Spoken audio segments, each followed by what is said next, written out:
are now tuned in to the Lineman Lounge, the world's thickest sports podcast, with your hosts, Mike and Evo. Come on, it's time, bitches. This is the Lineman Lounge. I'm Mike. That is Evo. We are back. We took a week off, and the world went to shit. We have a bunch of stuff to talk about this week. We didn't have shit to talk about last week, but goddamn, did the Louisville PD and Harrison Bucker take care of stuff to fucking talk about for the week. Evo, my man, how are you doing? Welcome in. How was the break last week? Felt like we needed a little bit of a break. Yeah, it was a nice break. It was good for me because, I've been doing this diet and I got obliterated on Saturday last week. Don't remember leaving the house. Don't really remember coming back. Fucked up. So the show the next day could have potentially suffered some. I'm good at pulling together. I didn't even have a hangover. I don't get hangovers, but I really leaned into it, and yes, built different. But had a good time there. It was nice to have a little weekend off. We've been really rip roaring at it with the NFL off season, which seems to never end, and it kind of didn't. Last week as well. We had the schedule release. And Mike put out a nice little piece right before the release, going over his thoughts on the schedule release. The schedule release, and I think that we could probably talk a little bit about our, the schedule and our teams towards the end of the show as a little bit of a palate cleanser, if you will.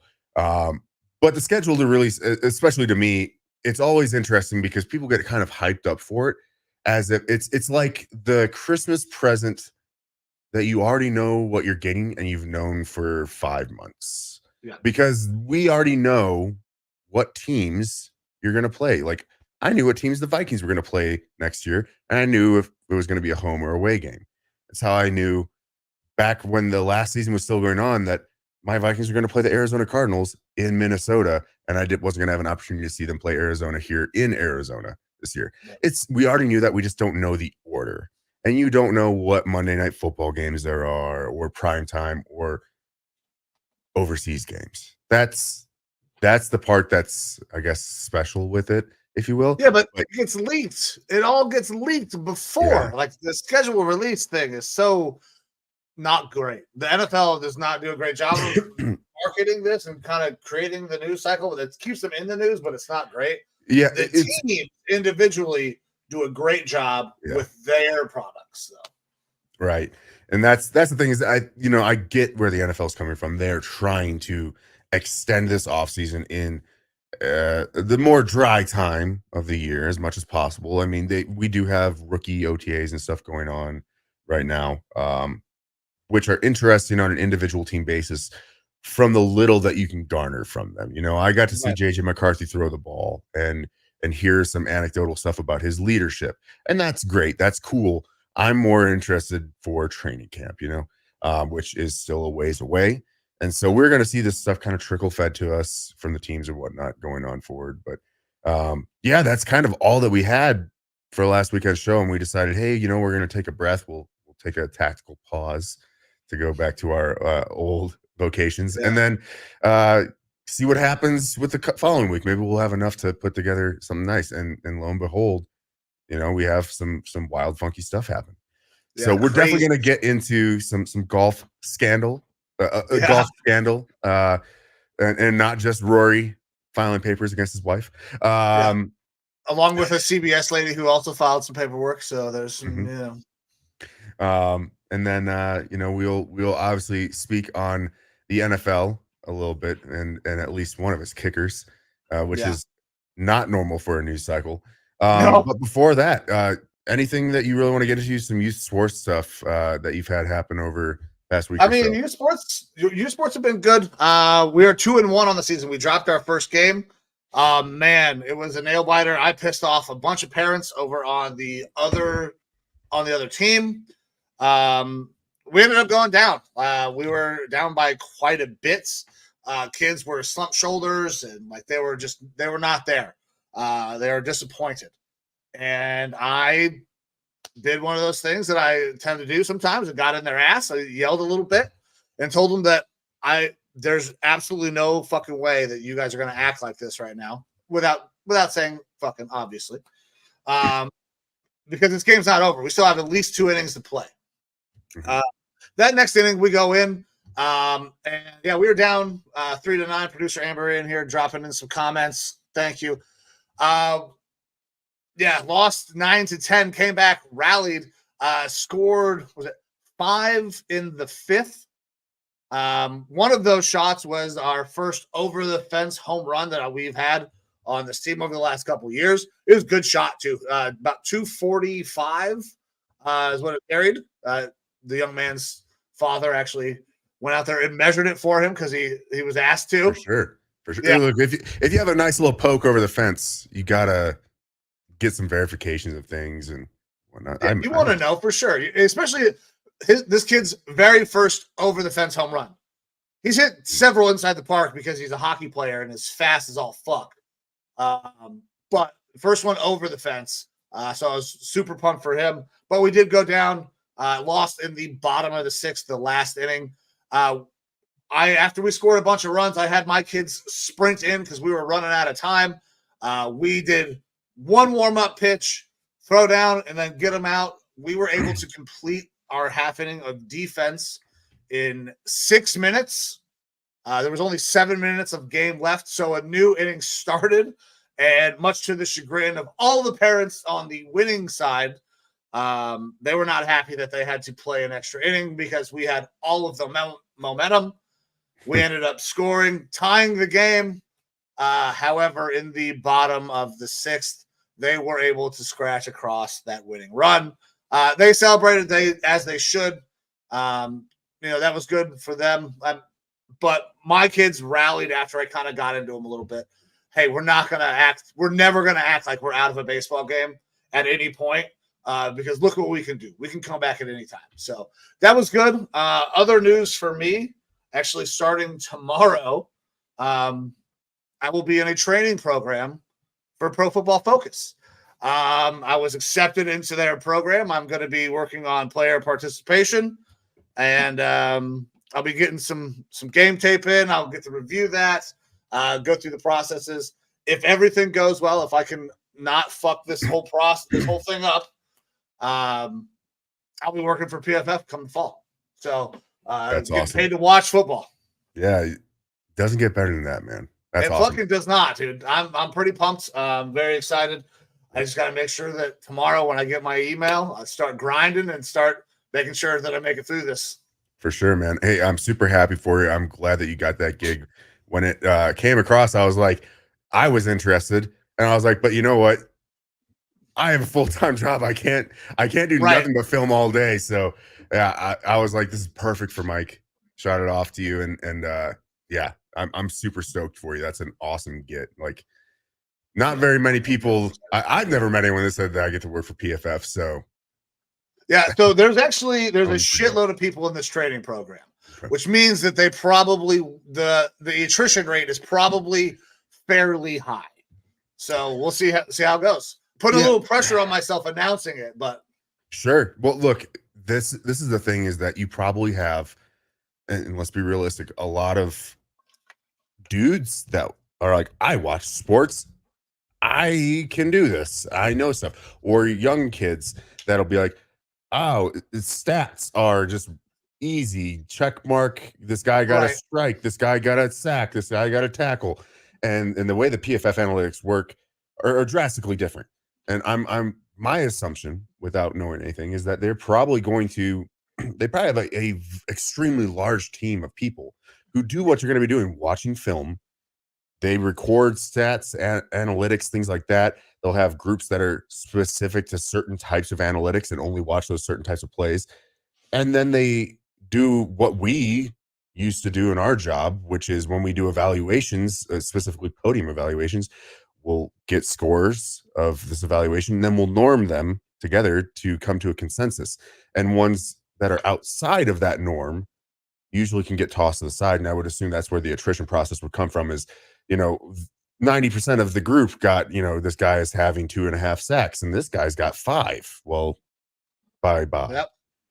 So I would assume that's probably going to be part of the process. Hopefully it doesn't make watching film less fun for you. I actually think it's going to make it more fun because it's going to give me different avenues into what I'm watching for. Because for me, when I'm watching any player, any film, like, and you get in that all 22, the first thing I watch is the line because that's what I like to coach. And then I look at the back because I was a halfback. Like, those are the two positions I focus on because those are the two positions I know best. And you can tell a lot from at least the line perspective on how plays are working, what the design is.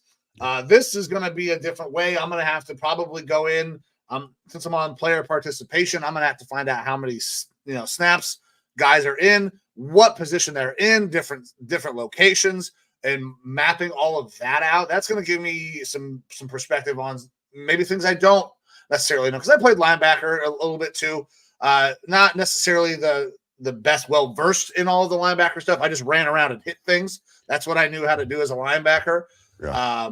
So that will probably help me a little bit. Same thing with the defensive backs. That will probably give me a little bit more insight as well. So I'm fucking super pumped. That's the thing, is that I would assume that the learning experience from it is going to be extremely rewarding, because I've done the same thing as you, where you'll watch the positions that you are more tied into. Yep. I try not to do that a lot of times when I'm trying to be more of a, I don't want to say a casual fan, but I'll notice myself where I will get locked into a position, and before I know it, I've kind of missed half of everything else that's going on in the game, where it's like I'm paying so much attention to this that I'm not paying attention to the game, and I will start to not necessarily lose some of the enjoyment, but I will lose some of that immediate enjoyment of getting to watch the game live. And that's more of something where it's like, I wish I was watching that position group after the fact, right. In that 22 film and stuff like that, because I do get enjoyment from that for sure. But we have, both coached football in different levels and aspects and stuff like that. The last time that I did anything serious football was high school coaching, and that was a long time ago. But you do get focused on your positional groups. Yeah, and absolutely. the intricacies of that. You're going to be able to learn so much more about individual positions, individual groups, types of plays. We could sit here and rattle off what a cover 3-4, dime, nickel, things like that are, but what really deep down breaks into that, like, there's way more than just like a coverage learning base, Yep. And there's literature out there. It's extremely dry, but I have considered getting into it, like books on, this is offensive plays, defensive plays, styling, stuff like that. And I've wanted to do that, and knowing that it's going to be dry, but knowing that it's going to make me a better football fan, have a better understanding of the game, stuff like that. And I just haven't done it. That might be something that you end up needing to do. Probably will get some of that material from PFF as I'm going through this training process, because they're going to provide all the film, all the online coursework. So it's going to be like taking another class, which is fine. I got a couple classes I'm doing already, but this is just one more thing. It's going to be hopefully a nice, just easy transition. Yeah, hopefully nice and fun. But again, congratulations to you. That's fucking awesome. Do well for us and the Lineman Lounge. Hell yeah. We're definitely supporting you in that. Appreciate that. But brother, I got nothing else in my world other than let's talk about the wild shit that happened at the PGA Championship. Sure. Well, so a couple other things sports world-wise. Okay, Tyson Fury is no longer the undisputed champion. Oh, yeah. He went down. Didn't get to watch that fight. It was a split decision, I believe. Is it Usyk or Usyk? I think it's Usyk is how you pronounce it. I'm not 100% sure. Yeah, not 100%. Didn't watch that. I think typically, it's assumed that Tyson Fury is going to win. And he didn't win this one. So new heavyweight champion out there. So that's definitely interesting in the sports world. It's not necessarily right up our alley. We do a little bit more mixed martial arts type. Yeah, I love boxing, but man, boxing is hard to actually sit and watch, because it's like you have to go search out. You have to actually be a full-fledged boxing fan to know when all this shit's going on, and I'm just not. Well, we're about to have a lot of professional boxing fans, and I say not fans of professional boxing, professional fans, when Netflix airs the Yeah. Jake Tyson. Paul fight and Yeah. Mike Mike Tyson. Tyson. Yeah, that's going to be fun. Look, I think that's going to be one of the best things for boxing that has happened in a long time is them getting on Netflix. It's going to open the door to Netflix or other streaming services like that having non-pay-per-view fights.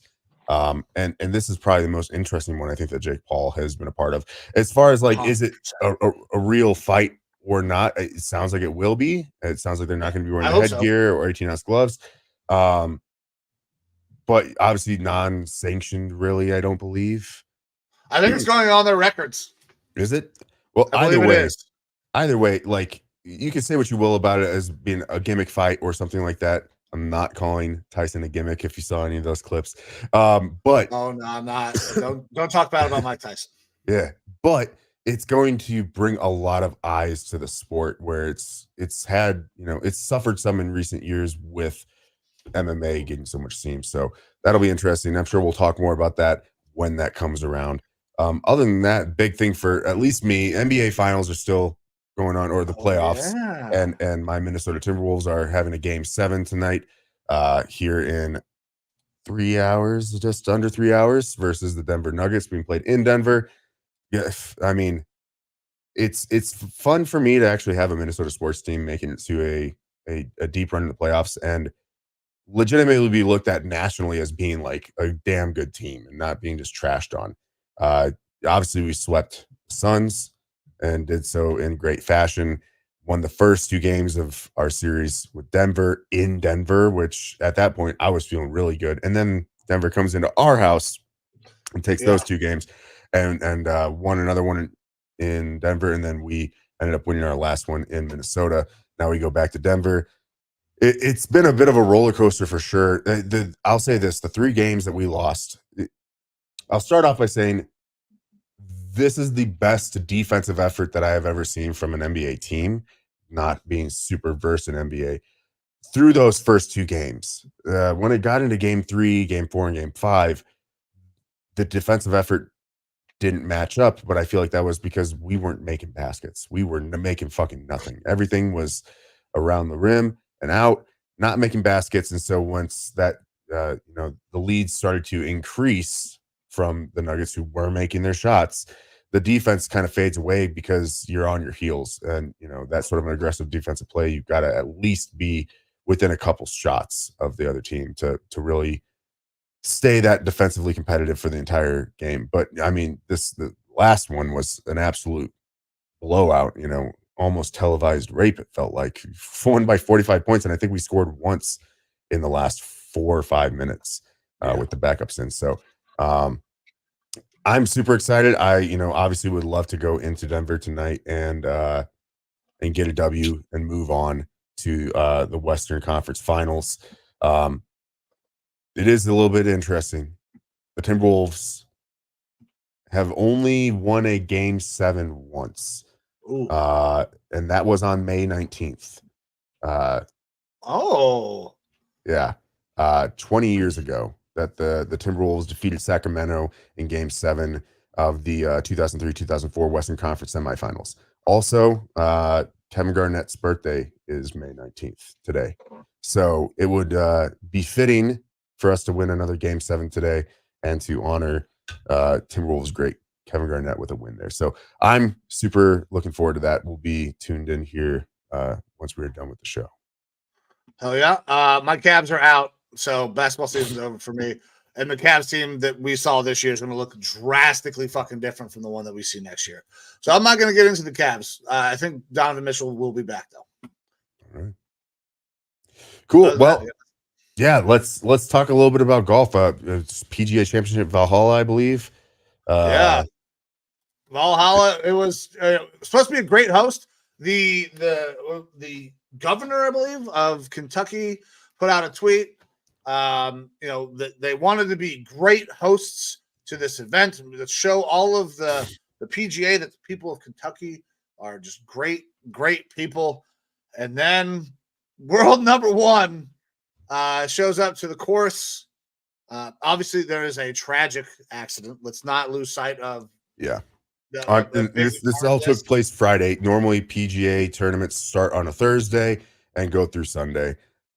So second round Friday morning, there's a tragic event. I believe it was a vendor was hit by a bus or a van that was transporting people, and unfortunately died from that.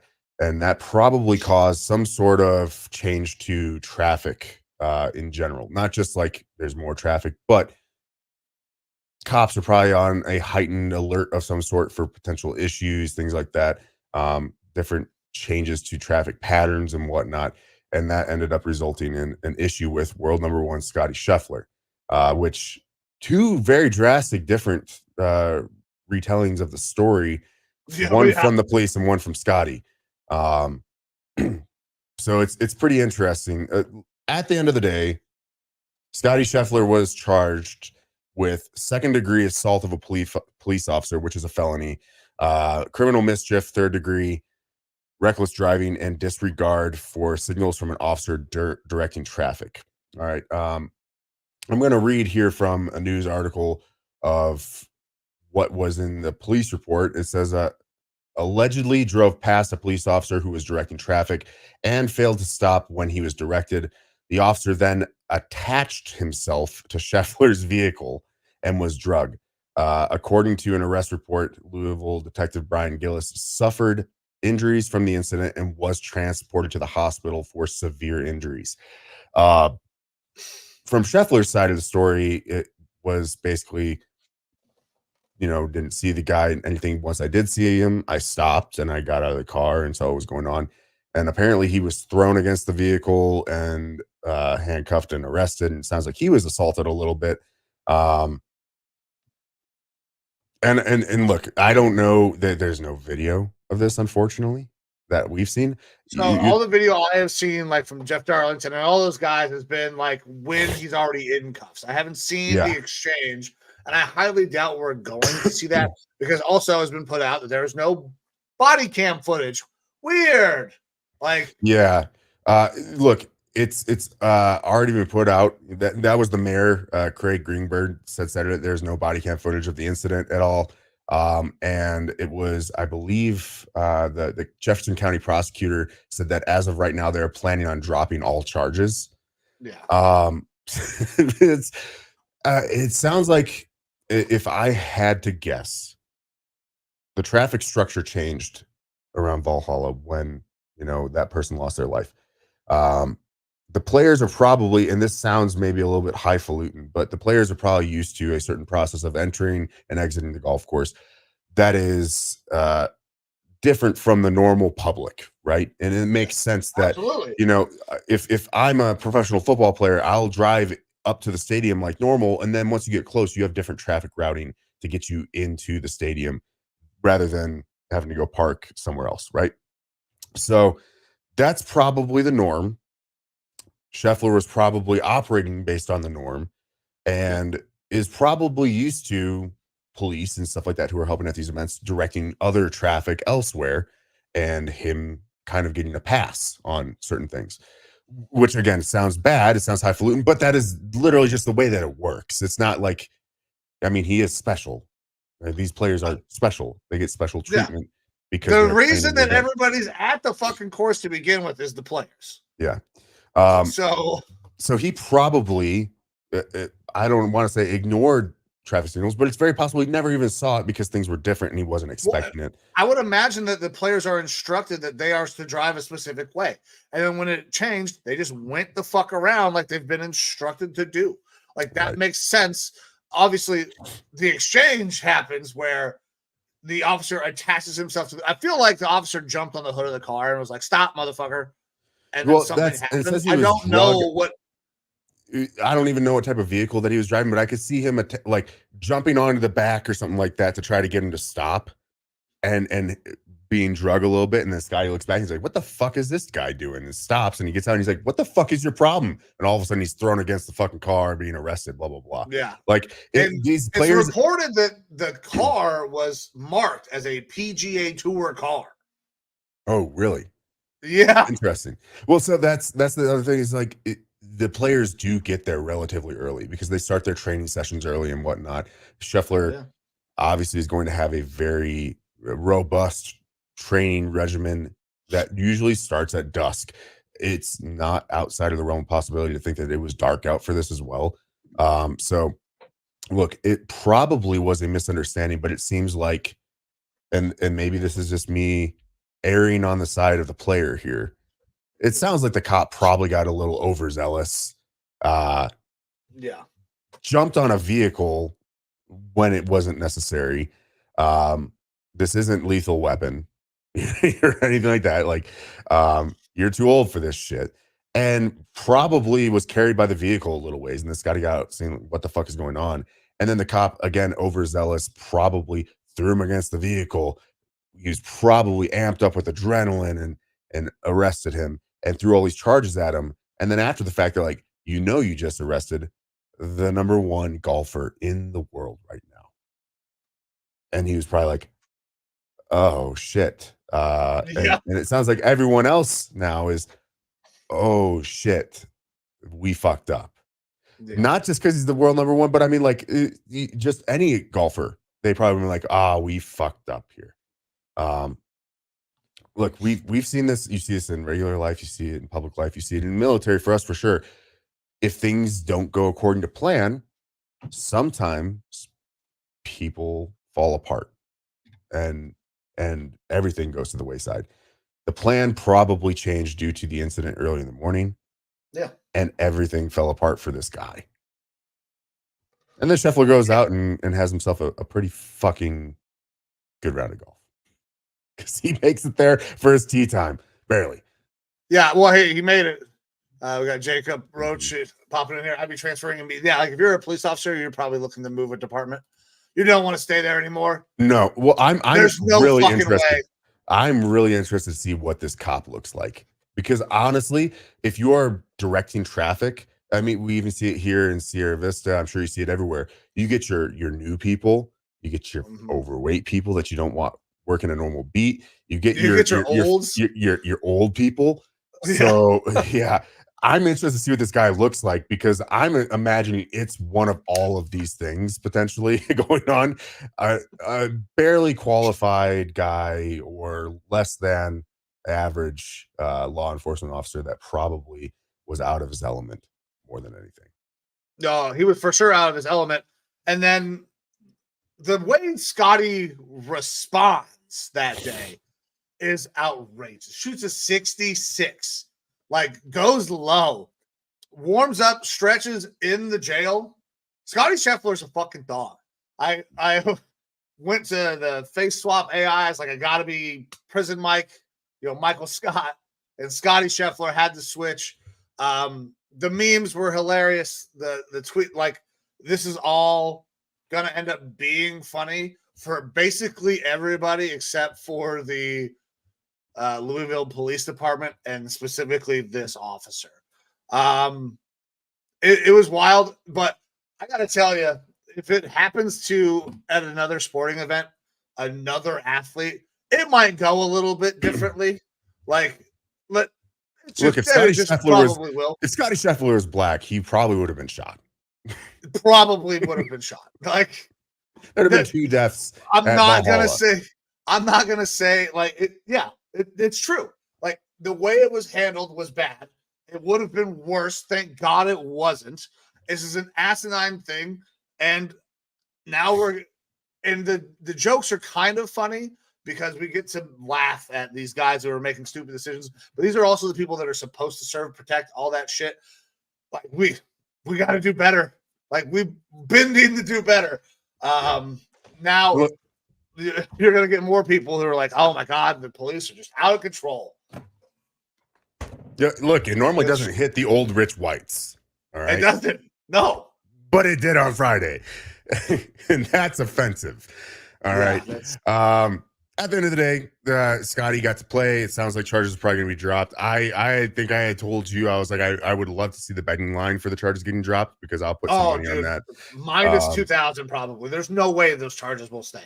Yeah, it'd be pretty wild if they did. That being said, just an update, I guess, on on the match. Scotty Scheffler is 13 under. He finished his round today 6 under. He shot a 65 today, so another fantastic round. That being said, it's a very scoreable course there at Valhalla. The leader is Victor Hovland. He is 19 under. Tied with Xander Schauffele, also 19 under. They have not started their round yet.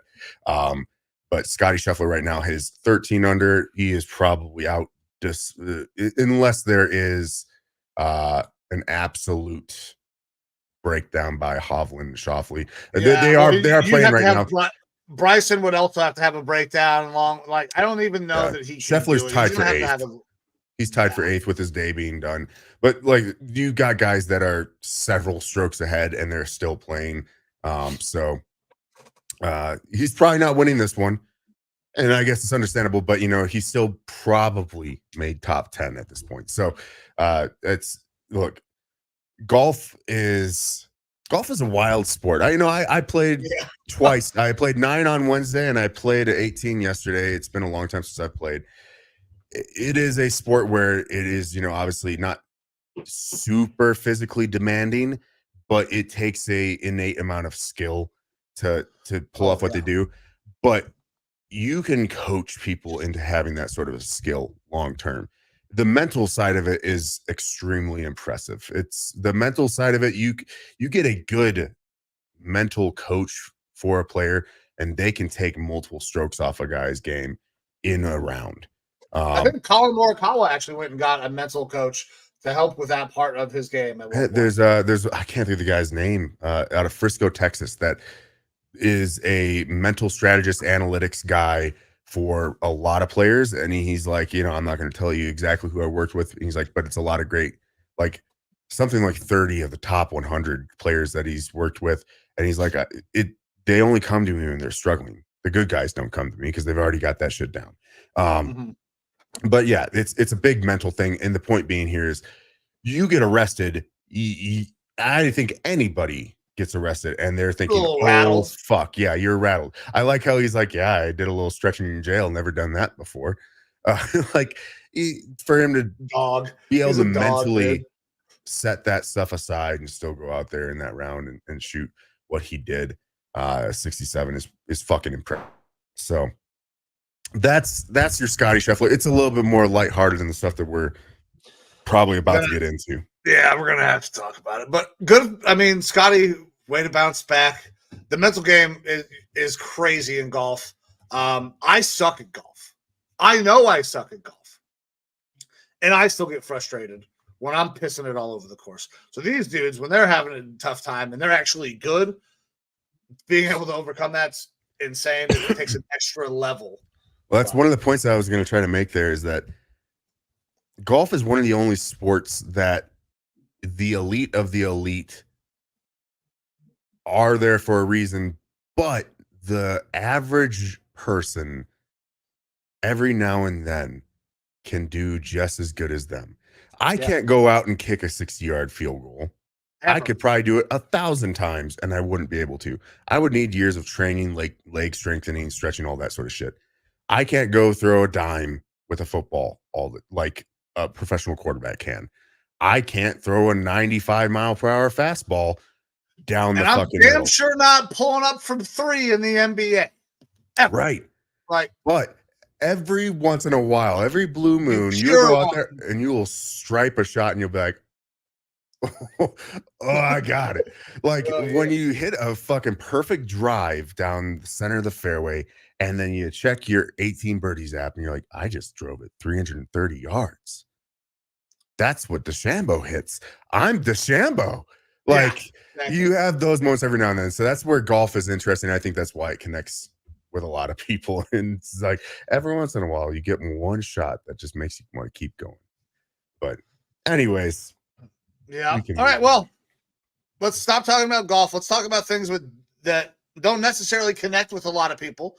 Maybe one very specific group of people. Thank you, Evo, for popping that ticker across the bottom, because we're going to have to talk about Harrison Butker and the comments that were made at the commencement speech at Benedictine College. Now, I went through just before this show. I went and sat down. I made sure that I watched and listened to the entire speech so I could listen to the context the way things are said rather than reading the transcript, because at times things can get lost in translation. And there are some interesting things that he says.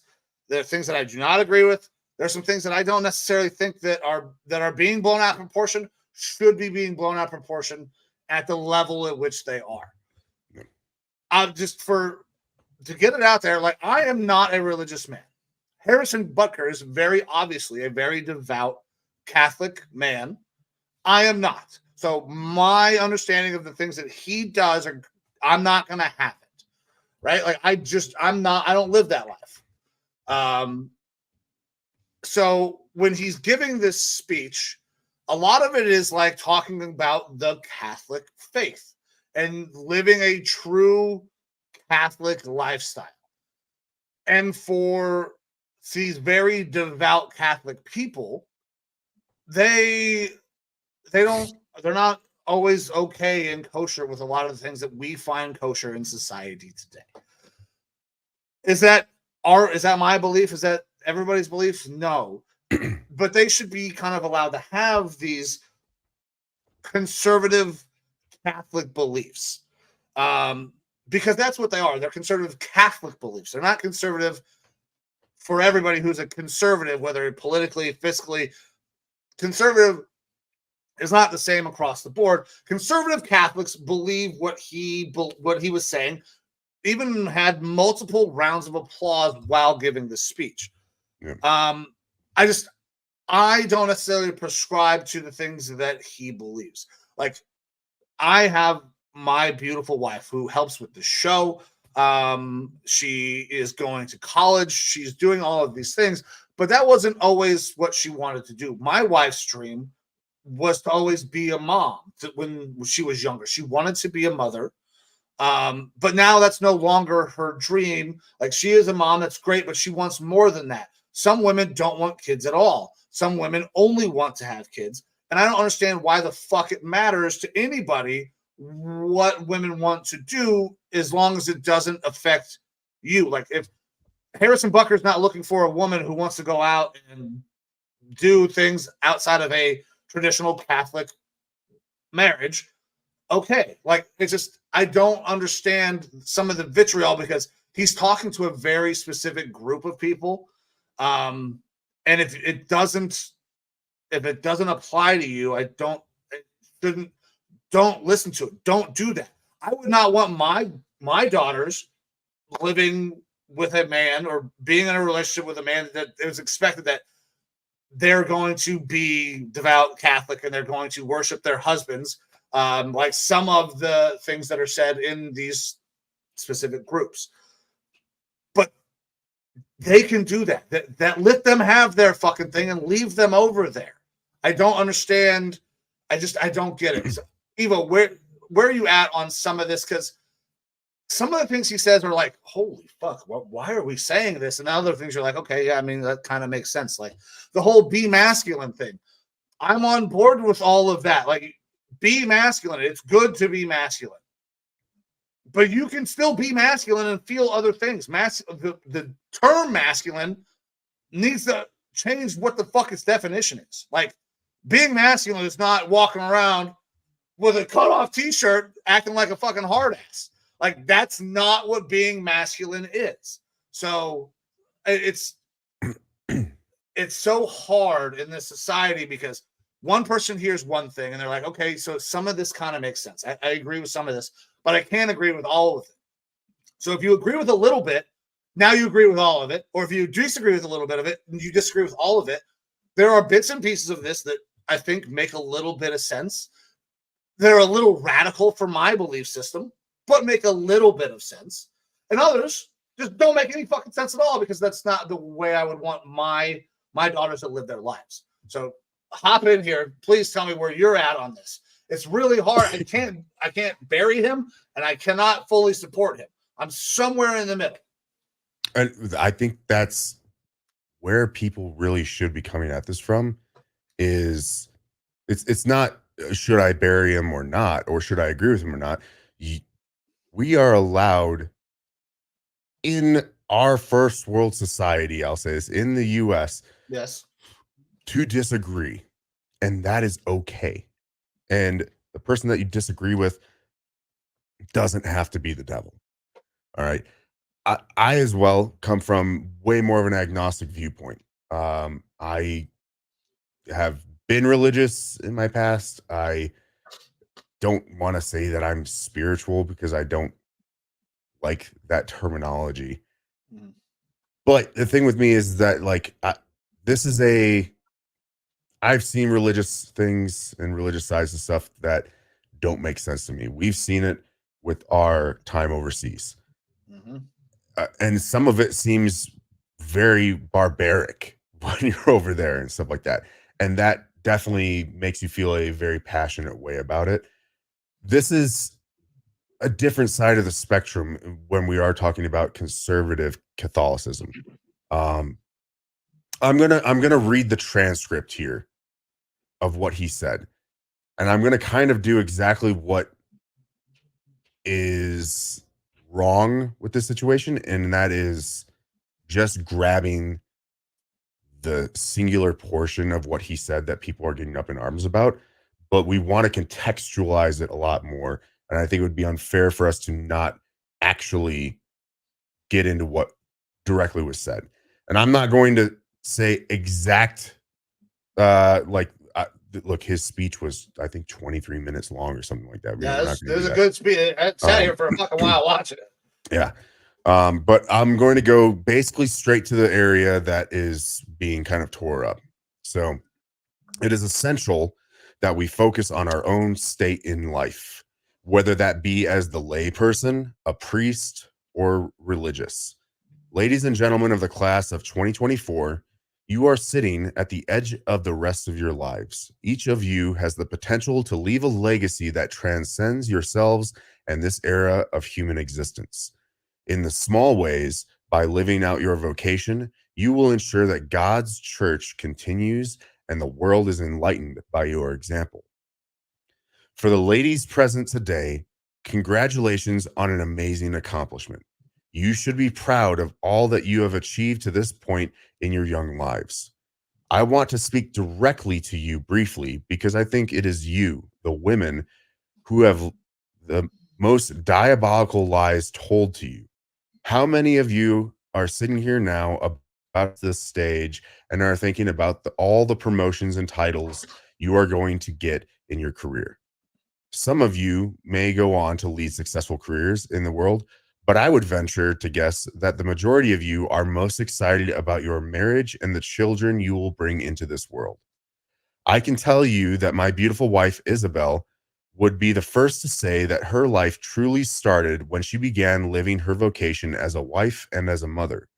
I'm on the stage today and able to be the man I am today because I have a wife who leans into her vocation. I'm beyond blessed with the many talents God has given me, but it cannot be overstated that all of my success is made possible because a girl I met in band class back in middle school would convert to the faith, become my wife, and embrace one of the most important titles of all, homemaker. This was followed by 18 seconds of applause. Applause, yeah. Um, They a round of applause, dude. It's crazy. Like, but when you look at what Benedictine College is, that makes sense. He's playing to the audience perfectly. yeah, that's the thing is that this is definitely just focused in a religious spectrum, and it's tough to keep it in there because we live in a very progressive society um that doesn't all conscribe to one religious belief.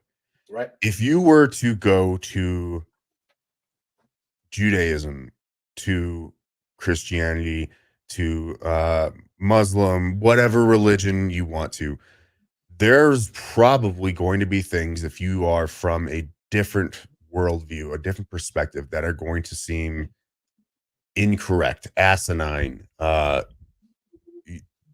appalling in some circumstances, um, but that don't necessarily change. Like it's not like where you go to hardcore Muslim type of rhetoric that is purported by a lot of terrorist organizations that are, everyone must die, Jews must die, this, that, the other. Right. That's like very moralistically wrong, and you can find within that religion those who say this is wrong. This is more. What has been purported is wrong.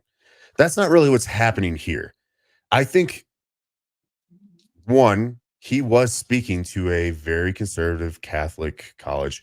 He was speaking to a group of people where this is the message that they agree with, that they believe, that he believes, and it's not incorrect in that setting. This setting, he didn't go on YouTube and put out a press conference saying, I believe that all should aspire to become homemakers, that they should not have careers, anything like that. And that's kind of what's being put out there right now, is that Harrison Butker is a misogynistic, doesn't think highly of women, and that they should just be there to bear children and take care of their man. He didn't say that. That's not what he says at all. Like, what he's saying is that there are some of the women here that are going to be most excited about becoming mothers and homemakers because that's what they want. But that's the thing, is he didn't go out and say this is what the world should be. He is speaking to an audience that believes in this general thought process, that a lot of them probably do want to become mothers and homemakers, and they went to college afterwards and are setting themselves up for success regardless of what their path forward is. My belief in this is that he is probably not saying this with any sort of malice, and he is able to tap into one of the most important people in his life, which is his wife, and speak from her perspective of her loving being a homemaker and being there to support her family and her husband, the same way that he probably feels like he supports his family by doing his job and bringing in financial stability and stuff to them. He's speaking from one perspective, but he is not saying this is everyone's perspective or it should be everyone's perspective. And that's where my issue kind of comes into play with how he is being kind of boxed in as this misogynist. He's not telling every woman out there that you should be a homemaker, that you shouldn't focus on your career. I mean, it's been well reported now that his mom's like a fucking physicist or something like that. Yeah. She's obviously like very successful with a scientific career, and he probably doesn't besmirch her at all for what she's doing with her life. But he's speaking to a segment of people who probably are like, yes, I want to be a mother and stuff like that. And it was obviously well received there. I'll say the same thing as you. And I told you before the show, if I were to ever have a daughter, I would not want her to be forced into being a homemaker and the person that his sole purpose is to push babies out and care for her husband and her house. I would want her to have the opportunity to do whatever she wants to do. And I don't think that he's saying that you shouldn't have that opportunity. He did state that some of you are going to go on to do great things in your career and earn titles and stuff like that. But here's a statement for those specifically of you who are looking forward to an opportunity to become a homemaker, which is viewed as a vocation in most parts of the United States. Look, I'll take it to USAA will list women as a homemaker if that's what they do, if they're stay-at-home mom, things like that. Like, it is not like an uncommon term. We live in a very, again, progressive society, one that is rife with women's empowerment, as it should be. I completely conscribe with that. But it's not everyone's view that every woman should go out and become the next Amelia Earhart or this or that or the other. It's great when they do, but it's the same thing for men. Not every man is going to go out and become, the CEO of a company or something like that. I sure as hell am not. No. I've probably reached a pinnacle in my career, and I'm okay with that. Like, I don't want, I want better for myself, but like, I also really, really want to be a husband and a father. And I don't think that's wrong. And it's not going to be looked at the same way if I were to be making this speech and say to the men in the crowd, I'm sure a lot of you are looking forward to being good husbands, good fathers, taking care of Now, your household.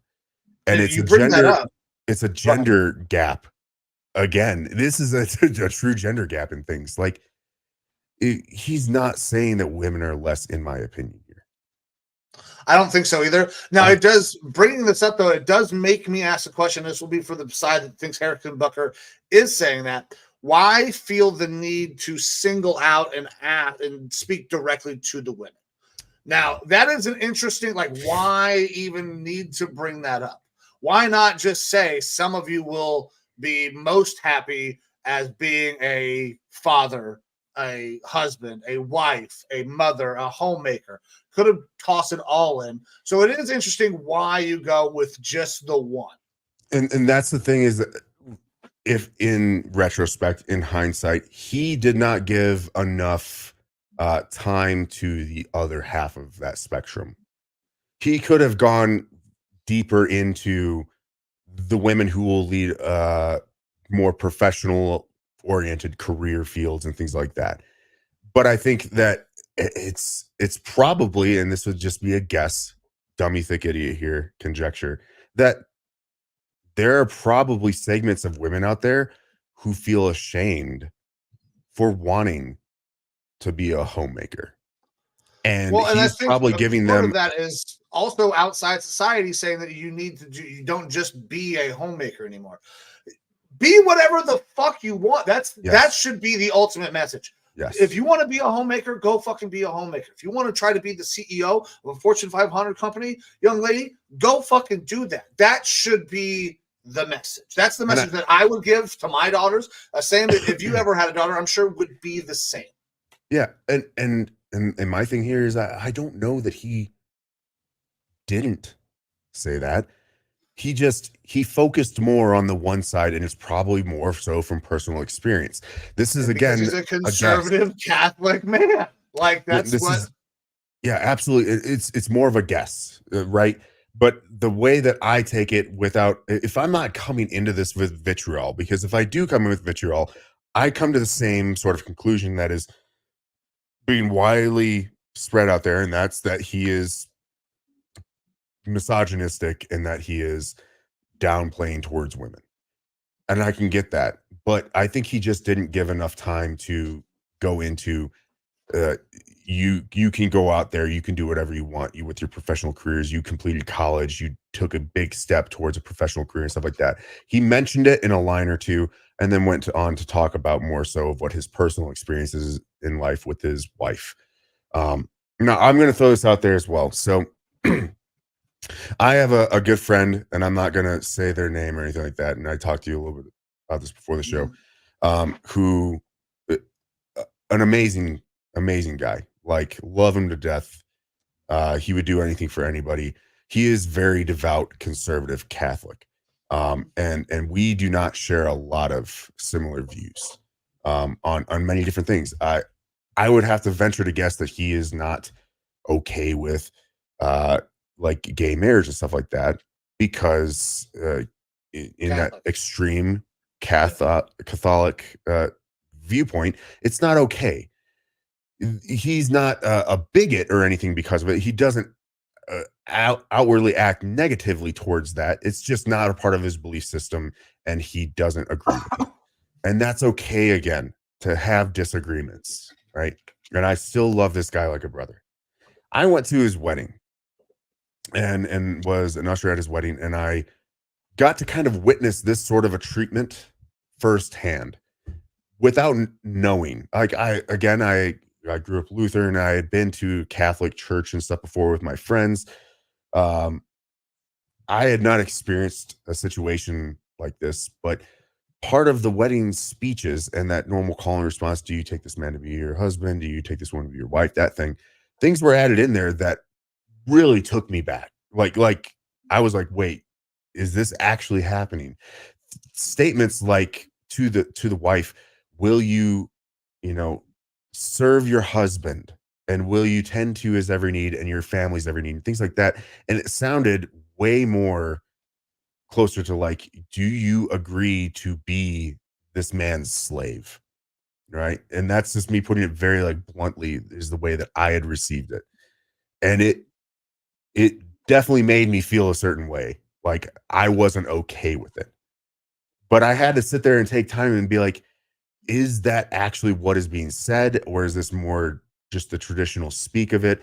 And in talking with him later, that very traditional role of the woman in the household is something that is held high in that conservative Catholic church. And he's like, but I don't disrespect her. I don't disrespect who she is as a person or anything like that.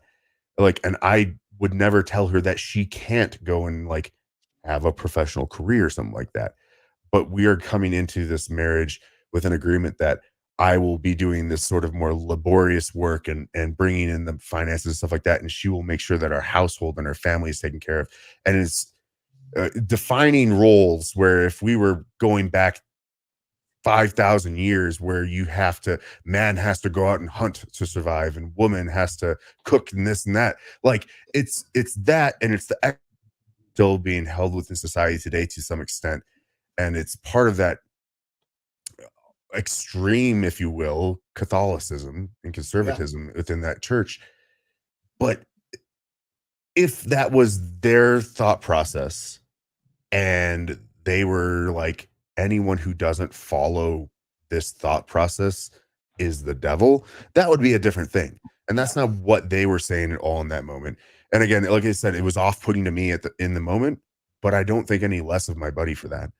Like that's just his belief system. That's his worldview, and that's the worldview and belief system of that church. And I don't have to agree with it, and it doesn't make them bad people.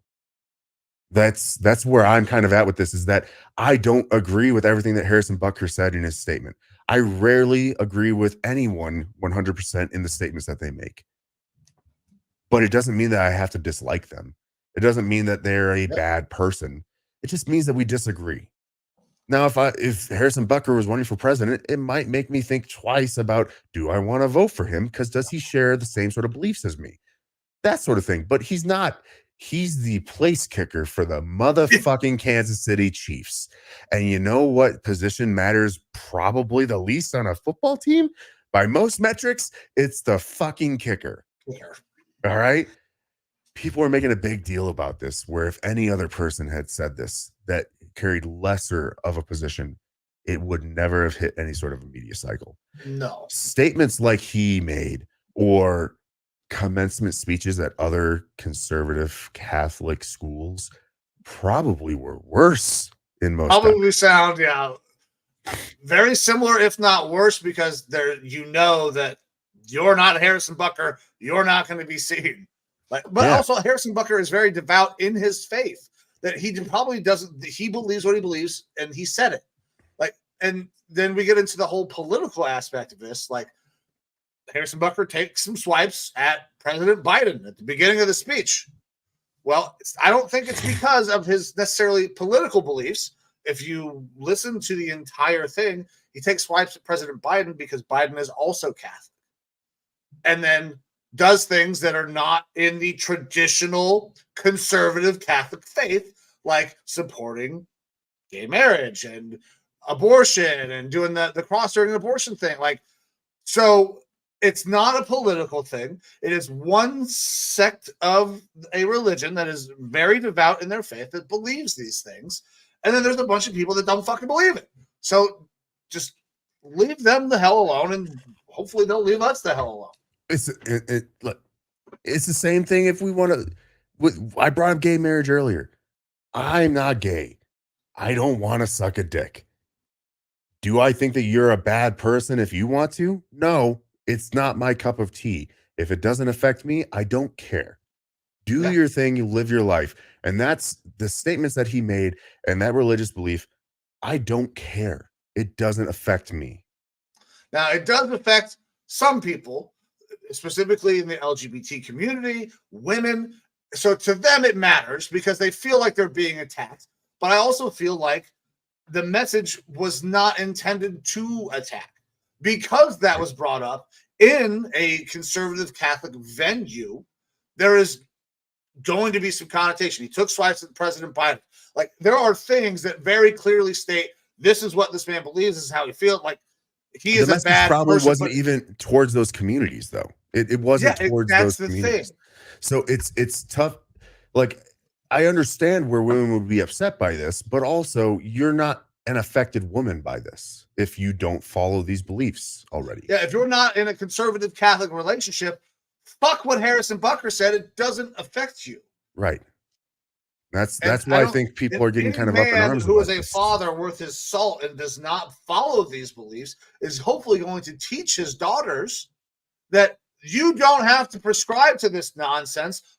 Young men, boys, old men are not entitled to tell you what the fuck to do with your life. Like we're talking about too many different things. We're taking one piece and trying to connect them from so far away.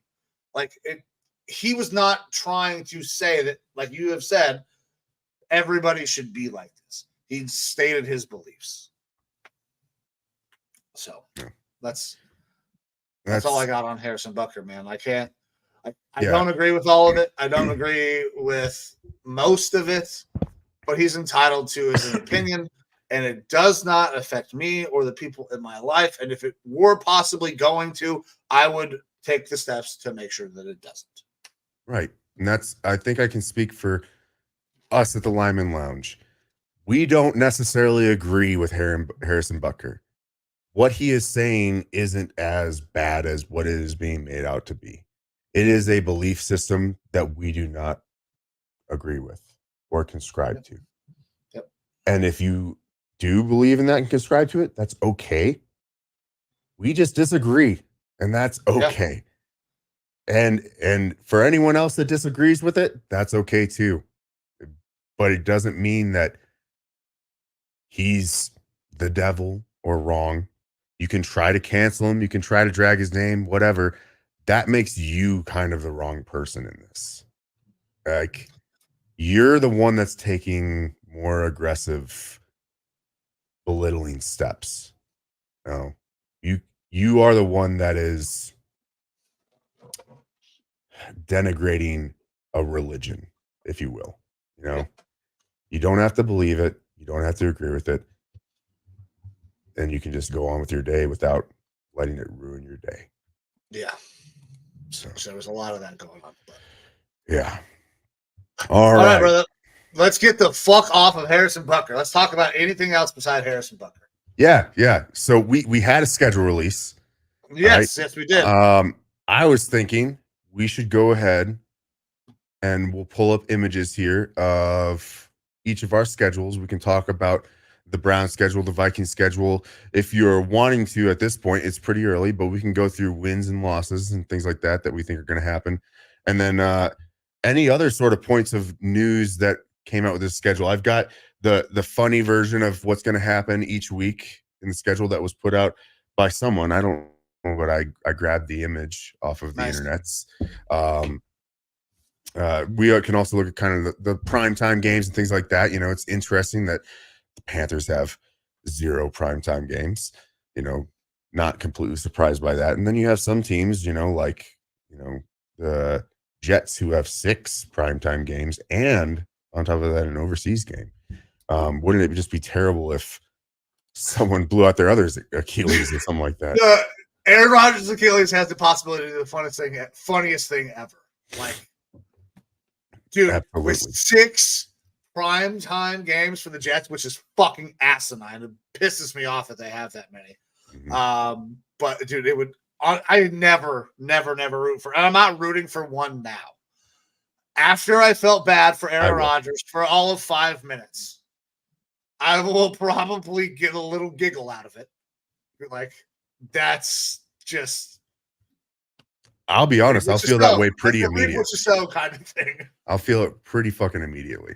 Yeah. Here, I'm going to go through this funny schedule. All right, without actually showing the games and everything that's going to happen. So week 1, Aaron Rodgers' other Achilles does the funniest thing ever. Hell yeah. Yep. Week 2, Stephon Diggs throws a sideline tantrum after Tank Dell gets a single more target than him. Okay, yeah, buying that. Yeah.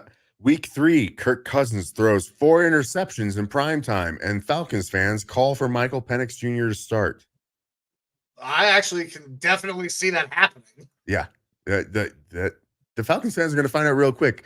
Kirk doesn't win in primetime. Kirk doesn't win in the playoffs. He might get you good stats and a decent fucking record, but if you're looking for anything else, you're about to be cucked. Okay, you're about to be cucked. Week 4, Xavier Worthy single-handedly cost the Chiefs a game in Kadarius Toney style. Also, definitely see that happening. Week 5, end of Joe Burrow's mandatory 4-week stretch of being the worst quarterback in the NFL to start every season. Yep, he does seem like he needs a warm-up fucking quarter of the season. Yeah, he needs to play some fucking preseason games. Right.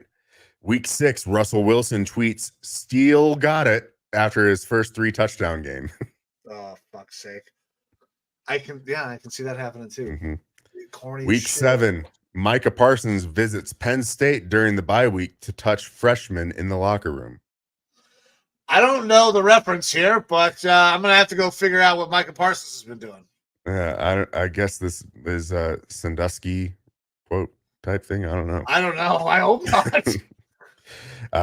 Week 8, Swifties reach enough petition signatures to get Harrison Butker cut from the Chiefs. Because he used a quote, I guess, from one of her songs. Yeah, 100%. Dude, it was hilarious when he's like, "Oh my god, he's going to quote Taylor Swift right now." Mm-hmm. Oh man. Week 9, Malik Neighbors requests a trade. Week 10, refs call a hip drop tackle penalty on a failed 4th and 20 to hand the Chiefs a win. Yeah, that's gonna happen at some point. That's 100%. Week 11, another member of the Mahomes family gets arrested. Week 12, Aaron Rodgers takes Jets wide receivers to South America for an ayahuasca darkness retreat during their bye week. Okay. I mean, Week 13, Cowboys intercept Daniel Jones 4 times on Thanksgiving and fans get delusional. Hashtag, quote, "This is our year." Oh, yeah. Like that. Yeah. Week 14, Derek Carr drives another teammate insane. Week 15, Tyreek Hill assaults Marina employee during OBJ's Miami boat trip. Week 16, Caleb Williams comes out as the first trans player in NFL history. Jesus Christ. Week 17, Bills run a failed trick play with DeMar Hamlin at quarterback with their season on the line. And week 18, Rashee Rice gets arrested for murder. Fuck's sake. Well, some of those things are probably happening. I hope a lot of them don't. But, dude, Aaron Rodgers in week 1 would be awful. It would be so fun. It would be terrible for the. We would actually get to see how quickly the NFL can implement the fucking shifting of primetime games. Yeah. Because who is their backup quarterback right now? I feel like they got someone better this year, actually. Let's see. Man. Jets depth.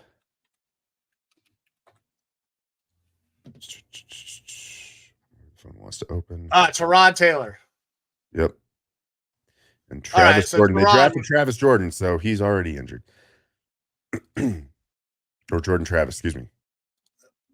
So that backwards. Tyrod would be fine for them. But, oh, man. All right, so you want to run through? I can pull mine up real quick on the I've got it ready to go here. Go ahead, brother. I'm gonna share this. Alrighty, so I've got a little marker available here for wins and losses. All right. So I fucking hate doing these because by the time we get to like week 12, I have no idea what the hell this team is. If this team is still going to be the team that I think it is, or if this team is any fucking good coming out of camp. I hate doing the schedule thing. It's one of the reasons I don't like schedule releases. I already know who the fuck we're playing. Yeah. But we're going to start off game 1 against the Cowboys in by the way, spot. Tom Brady will be calling the game. There is, I believe, an analytic report that the Browns have like the third hardest schedule this year, and the Vikings have the fourth. By different metrics, who knows? But either way, we both have tough schedules this year, and I have to agree. I think my schedule is fucking rough, but dude, that's okay. Our schedule is not easy either, especially our last 4 weeks, man. Our fucking last 4 weeks are tough. But week one, we're gonna dub. Tom Brady's gonna come call the first game, and we're winning. We're not going down the Jerry World. We're getting a dub week one. Week two against the Jags. Dude, the Jags were kind of really falling off at the end of the season. They made some nice moves, but we're going to win. Giants, that's going to be a win because Danny Dimes is playing quarterback. Okay. The Raiders, this is going to be a closer game, I think. Oh, well, maybe. Drew Lock, I mean, this could be a true camp battle there. Doesn't make a difference. No, it doesn't make not one fucking bit of difference. We're still beating the Giants. I also think that we start out and we beat the Raiders as well. Riding a nice little wave. We're going to take it to 5 weeks, get another fucking dub against the Commanders. And then come week 6, this is where we're going to drop our first game. I think we probably drop to Philly, especially out in Philly. So that's tough. But the Bengals come back to Cleveland week 7. The Bengals suck in Cleveland, so that's a dub. Baltimore, always tough. Seems like we've split the last couple of years. I think they'll probably take this one here. We've been swapping home and home. They've been beating us at home. We've been beating them at home. I'm going to stick with that trend. So we're going to drop a game here to Baltimore. Chargers. At this point, I'm not sure what the Chargers are going to be doing for offense. They don't have any receivers. And their running game is questionable still. Like, they could be really good. They have a great quarterback, but I like our defense to match up against a team bereft of fucking receiving talent. So win against the Chargers.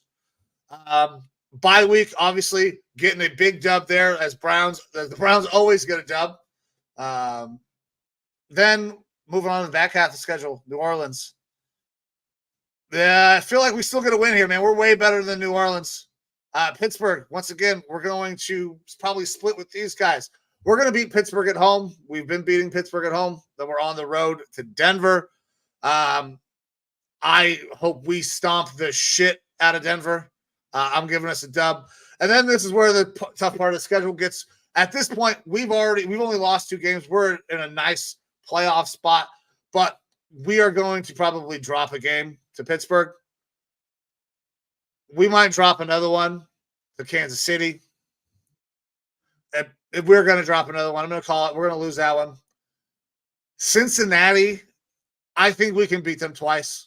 We're going to get a dub there, but we're going to lose to Miami week 17, setting up a very, very important week 18 with the Ravens. They got us once. We're going to get a dub here. That makes us 12-5 and the AFC North Division champs. 12-5. All right. That is bullish. That is bullish. Very bullish. Bullish. Listen, this team is so fucking stacked with talent from top to bottom. All it is going to take is league average to slightly above league average quarterback play. I don't need 2020 Deshaun Watson, whatever fucking year it was. All I need is league average quarterback play, and this team is going to be fucking amazing. When Deshaun was on, they looked great. When Deshaun was off, we looked terrible. Like, that is the dichotomy of this team, especially with the changing of the offense. It all rides on Deshaun this year. If this team, if it gets decent quarterback play, we are so fucking good. But all right, I'm ready for you. I'm ready for listening to you break down this Viking schedule last year or 2 years ago. Bullish. I believe you went like damn near all wins, 15-2, and you guys were really fucking good. We were close to it. Yeah. This is going to be a tough one, for sure. It's tough for me because I'm expecting us to have a rough year, but I'm cautiously optimistic about this team. Our defense, we lost like the great Daniil Hunter, and not a lot else. and we ended up getting better pass rushers overall, like than we had previous seasons. So we're going to be more of a diverse. I think the defense, last year ended up being a top 10 defense for a lot of the year, surprisingly. And then the offense, it's all centered around that quarterback play. And like I've brought up before, I'm a little bullish on Sam Darnold and how good he could be. It was also talked about this week that the Vikings have very specific benchmarks for JJ McCarthy, and if he meets those benchmarks, he'll start. Um, and the reports, obviously out of camp so far, which are always going to be positive, have been things like he had the playbook way ahead of time, thinking that he was going to be with the Vikings. Like he had stuff already, was learning Vikings terminology and stuff like that. I don't know if he starts week 1. And honestly, through the first stretch of our season, we have the Giants at New York. Giants would probably be favored in that one because it's a home game for them, but I do think that we should beat them there. And then after that, we just have a slugfest, and our bye week comes early. I'm not happy about that. But it's going to be a tough go. Normally you would think, you would start the rookie after the bye week if it's an early bye week like that. But I'm not looking to start him against Detroit necessarily, especially if Detroit's secondary looks improved, which, I mean, they went after it this year in the offseason. So we'll see. So either way, New York Giants week 1 definitely got that as a win. I think that we should absolutely win that one, even with Darnold. San Francisco week 2, tough game, right? We beat them last year, surprised everybody. It's going to be a loss just because I think that was a little bit out of the norm for us to beat them. And they are favored in every game this year as of the sportsbook right now. So San Francisco looking to be a potential Super Bowl team according to sportsbooks right now. Houston, fucking another team that I've got like as top of the AFC type team. They should be making it to the AFC Championship, hopefully. That as well going to be a loss, unfortunately. At Green Bay, you talked about splitting a lot. I think that we have a good chance to split as well this year. I think Jordan Love is overrated. I think we'll start to see a little bit more of that this year. At Green Bay, though, I'm going to have this be another loss. I hate it. I would love to go into Green Bay and get that since win. You're not playing there in December. Right. Yeah, we play Green Bay again at the end of the year in December, but it is at home, so that'll be nice.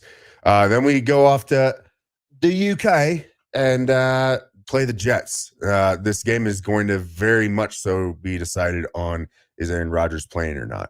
I think that we will keep it close regardless of if he's playing or not.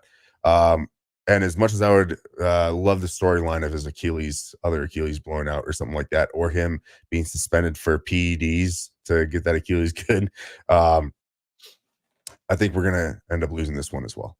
All right. Typically, we do good with overseas games.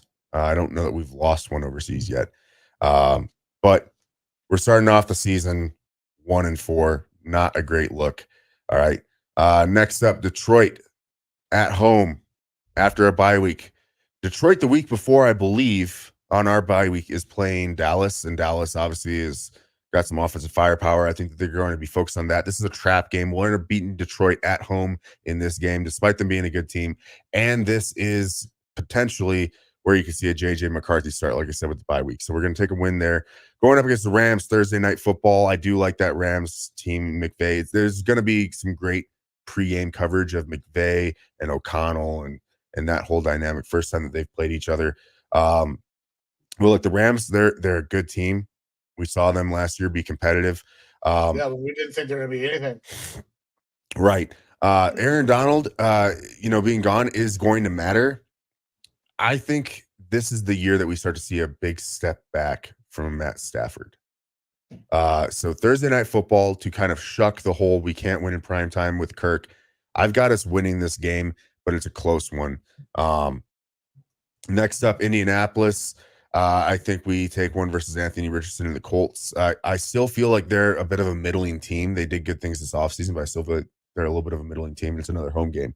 Then we get into this weird stretch for the Vikings. 6 games here, 3 of them away in a row, and 3 of them at home in a row. This is not common for this sort of for you have 3 games away or 3 games at home in a row. It's not very common.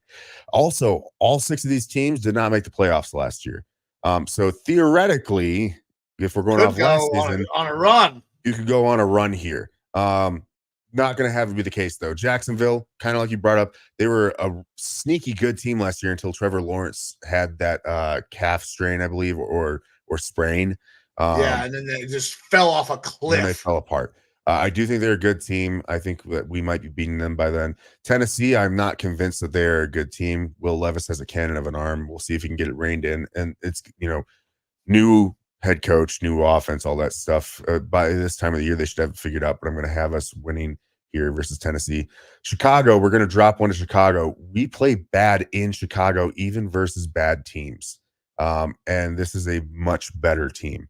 So I have us losing to Chicago here. We'll see what happens up in a couple weeks. But Arizona at home, we're going to smoke fucking Kyler's little ass. He's not going to know what to do with all that. All right. Here we go. All right. Then we get the fun one here, December 8th, Atlanta. Yeah, this is going to be a great game. Kirk coming home. That's going to be a really interesting one. I would love to just see us. 1 o'clock start? I'm sure.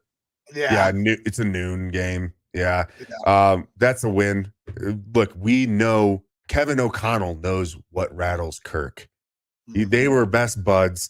He was able to get him to play some of his best football. And the guy who knows you best is going to know how to get at you best. And Brian Flores is going to be able to take advantage of that. We'll take this win versus Atlanta here. And then Chicago at home, after just having lost to them, I think that we're going to win this one. We'll end up splitting that. Seattle, I think that we have a chance to beat them as well. They have a defensive head coach there now. I'm not so sure about that offense. I didn't really like what they did as much in the offseason. I mean, they did get better on defense. They got Byron Murphy. I love that fucking dude. But we're going to take this one at Seattle.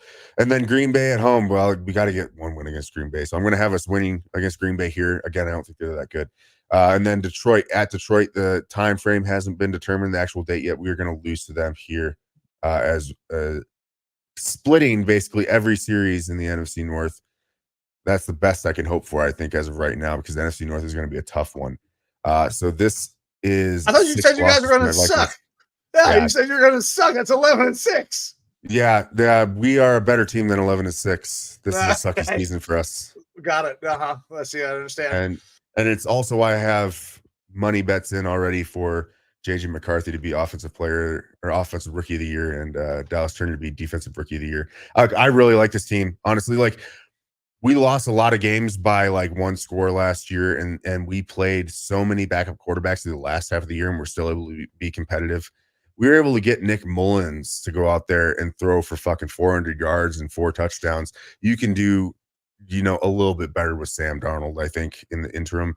But I think that they're like, I'm bullish on JJ McCarthy. I am perfectly fine if we don't play him at all this year, unless the season is lost towards the end of the season, then get him out there for some reps. But I'm okay with us taking an L this year and having a lot more losses on the schedule. I'm fine with that. Get a high first round draft pick. You can trade that back and acquire more draft capital if we want for next season. That's perfectly fine. It's about 2025. 2025, we might be entering a window is the way that I truly feel about it. So this is my bullish take on our season. We'll see how OTAs and stuff go from there. But yeah, my bullish take, 6 losses out there. All right. And when the season starts, we'll be going back to making all of our football picks. This year, though, we're going all spreads. No money lines. It'll be all spreads. If you want to get some money line information, you'll have to drop us that. What about both? During the show? We got to say both. That allows the viewer to vote either which way they want to go. We can say like, this team's going to win, but we think that we'll get the spread type thing.